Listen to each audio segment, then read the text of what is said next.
Hello बच्चों, तो आपको स्वागत है बीएन प्रसाद मैथमेटिक्स के यूट्यूब चैनल पर। तो अभी मैं आपको बताने जा रहा हूं कि बेलन का आयतन क्या होता है, उसका वक्र पृष्ठ क्या होता है और पूर्ण पृष्ठ क्या होता है। दूसरी बात, आपको सर जी ने बताए होंगे कि बेलन का आयतन बराबर पाई आर स्क्वायर एच, बेलन का वक्र पृष्ठ बराबर 2 पाई आर एच और बेलन का पूर्ण पृष्ठ बराबर 2 pi r into r plus h. तो आपने क्या किया कि उस फॉर्मूले को रट लिया और हिसाब बना दिया, लेकिन वैसा करने से आपका जीवन चलने वाला नहीं है। कोई भी चीज को आप अच्छी तरह से जब तक समझिएगा नहीं, तब तक रटा हुआ चीज कुछ दिन तक कामयाब रहेगा। आप हिसाब बनाएंगे और कुछ ही दिनों के बाद उसको भूल जाएंगे। लेकिन अभी जो मैं आपको बताने जा रहा हूं कि आखिर के आयतन क्या चीज है, कैसे निकलता है, आयतन होता क्या चीज है, या वक्र पृष्ठ क्या है या पूर्ण पृष्ठ क्या है, उसको हम कैसे निकालते हैं, उसको 2 pi r into r plus h क्यों लिखते हैं, इस सब के बारे में पूर्ण जानकारी आपको मैं दूंगा। ये देखिए, मेरे हाथ में जो एक चित्र ले रहा हूं, ये सिलेंडर का चित्र है। तो सबसे पहले मैंने आपको बता दिया हूं कि बेलन के 3 भाग होते हैं। एक भाग ये ऊपर वाला भाग होता है, एक भाग ये नीचे वाला भाग होता है जो कि वृत्ताकार होता है, और एक भाग जो ये देख रहे हैं कि उभरा हुआ भाग है, इसी को हम वक्र पृष्ठ कहते हैं। तो ये बेलन का जो वक्र पृष्ठ है, नीचे वाले भाग, उसी का सूत्र होता है 2 पाई आर एच, और नीचे वाले का एरिया जो होता है वृत्त का, पाई आर स्क्वायर होता है, और इसका भी एरिया क्या होता है, पाई आर स्क्वायर होता है। तो अब देखिए, इस ढक्कन को मैंने खोल दिया। खोलने के बाद ये जो आप जगह देख रहे हैं, खाली जगह, यही बेलन का आयतन कहलाता है। बेलन का आयतन जितना होगा उतना ही उसमें अधिक मात्रा में किसी भी चीज को डाला जा सकता है। तो उसी को हम बेलन का धारिता कहते हैं, या आयतन कहते हैं, या इंग्लिश में उसी को वॉल्यूम कहा जाता है। तो अब एक नंबर में है कि बेलन का आयतन पाई आर स्क्वायर एच क्या होता है। तो यहाँ पर आपको मन में एक प्रकार का प्रश्न उत्पन्न होता होगा कि आखिर के मैंने जब आयत का क्षेत्रफल निकाला तो लंबाई गुने चौड़ाई, घन का आयतन भुजा क्यू, घनाभ का आयतन L into B into H, त्रिभुज का क्षेत्रफल निकाले तो half into base into height, उस सब चीज में जो है पाई का इस्तेमाल नहीं किया जाता है, फिर भी मेरा क्षेत्रफल निकल जाता है या आयतन निकल जाता है। लेकिन यहाँ पे बेलन में पाई एक नया शब्द आ रहा है। पाई क्या चीज है, सबसे पहले हम उसके बारे में समझेंगे।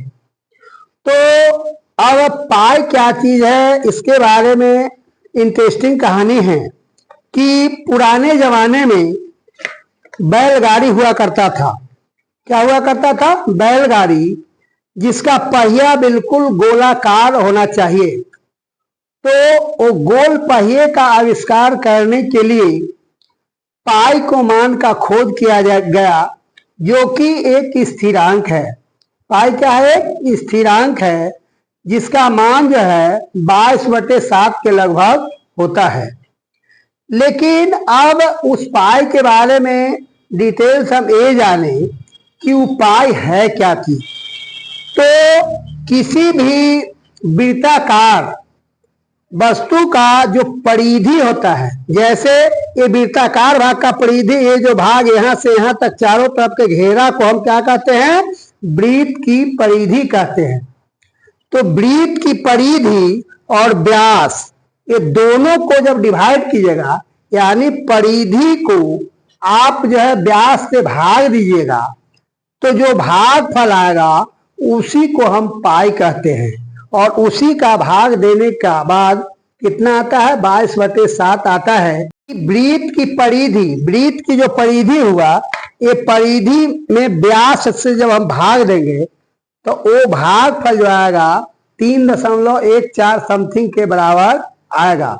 इतना मान आने पर ये वृत्त जो है बिल्कुल गोलाकार होगा। हाँ, नहीं तो इससे अगर हम व्यास का मान कम भी लेंगे फिर भी गोलाकार आकृति नहीं बनेगी, और अधिक लेंगे फिर भी गोलाकार आकृति नहीं बनेगी, और न वो वृत्ताकार आकृति बनेगी। तो इसी के लिए पाई का मान कितना लिया जाता है? 22/7 हमेशा लिया जाता है।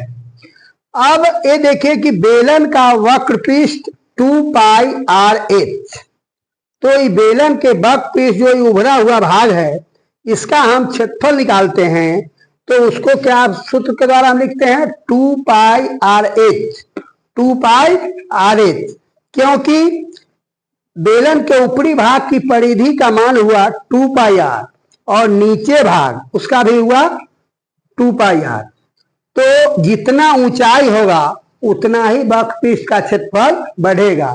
तो इसीलिए बेलन का वक्र पृष्ठ क्या होता है? 2πr(h), curved surface area of cylinder. अब बेलन के पूर्ण पृष्ठ का क्षेत्रफल क्या होता है? 2πr × r+h।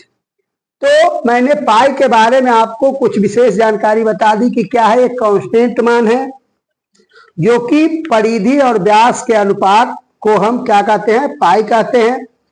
अब बेलन के ऊपरी वृत्ताकार भाग, ये ऊपर वाला भाग, तथा नीचे वाले भाग ये वृत्ताकार, दोनों का अगर हम क्षेत्रफल निकालते हैं तब πr² + πr²। अब जब इसका और इसका क्षेत्रफल निकल गया तो हमें वक्र पृष्ठ का क्षेत्रफल चाहिए। किसका?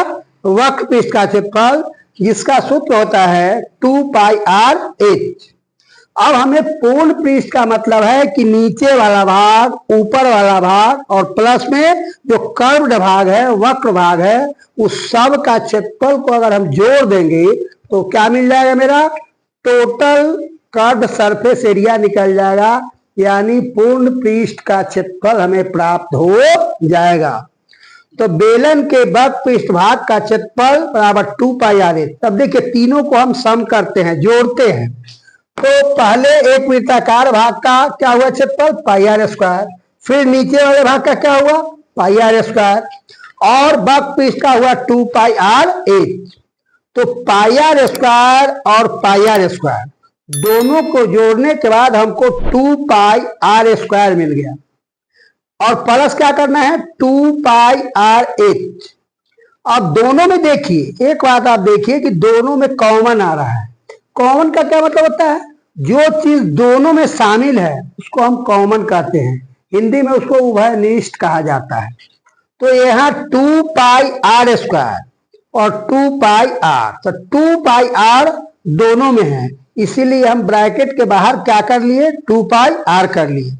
जब हम यहाँ 2πr को बाहर करेंगे तो यहाँ r² का मतलब क्या होता है कि r यहाँ 2 है, इसमें से एक मैंने कॉमन लिया, एक r यहाँ बच रहा है, तो इस r को मैंने लिख दिया, और इसमें से क्या लिया? 2πr। तो 2πr लेने के बाद क्या बच रहा है? उसमें h बच रहा है, उसी h को मैंने लिख दिया। तो मेरा टोटल पूर्ण पृष्ठ क्या निकला? 2πr × r+h। इसी फॉर्मूला पर अब हमें दिया हुआ रहेगा कि त्रिज्या का मान कितना है, व्यास का मान कितना है और ऊंचाई कितना है। तो इतना जानकारी रहने पर हमें क्या होगा कि इसका आयतन या वक्र पृष्ठ या पूर्ण पृष्ठ जो भी कुछ प्रश्न में दिया रहे उसे हम आसानी पूर्वक से निकाल सकते हैं, किसी भी प्रकार की कठिनाई नहीं होगी। तो अगर आप चाहते हैं कि हमें घर बैठे मैथमेटिक्स की जानकारी होते रहे तो ये देखते रहिए BN प्रसाद मैथमेटिक्स का YouTube चैनल, और वीडियो को लाइक करें और चैनल को सब्सक्राइब करें। धन्यवाद।